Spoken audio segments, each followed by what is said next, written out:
I think a lot of people are just turned off by it because they don't think that it is effective. They don't think it's going to do anything for them. And people are cynical and dismayed by it. And I don't blame people. I think the political process has been unbelievably disappointing.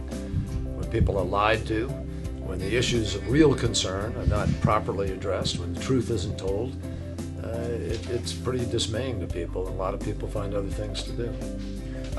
What would you tell a first-time voter as a reason or motivation that they should vote? I tell them the truth, which is they can make a difference. They can make the whole difference. The fact is that none of our campaigns really function without young people being involved in them. And so it's absolutely critical that people recognize their power. If you go out and bring 10 people to the polls and you organize another 10 people to bring 10 people to the polls, you can be the difference in the outcome of an election. And in a democracy, that's how you change things. In 1970, when the Earth Day took place, the first Earth Day, 20 million Americans came out in the streets one day and said, we're tired of watching rivers burn and living next to toxic waste sites.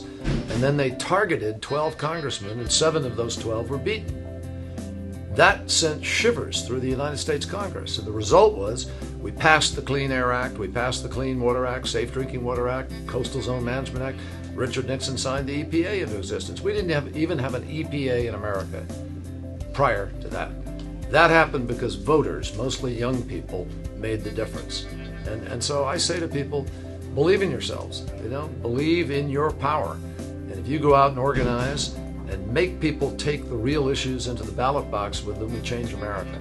And finally, what would you say, obviously you carried the young voters in the last election, what would you say to young people who voted for you and you didn't win? What would you say to those young people to keep them voting the next time? Well, we're still fighting, and we're going to win. We're going to fight and win. I'm working hard and winning in 2006, and then we go on and build from there. We came within 59,000 votes of winning the presidency. We won 10 million more votes than President Clinton won when he ran for re-election as a sitting president.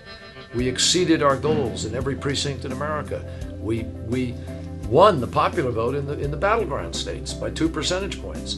So we did well, and I emphasize we, because we did it together. And what we have to do is just continue the fight. Tough people don't just give up and go home. We continue the fight, and we come back, and that's exactly what we're going to do, and we are going to win.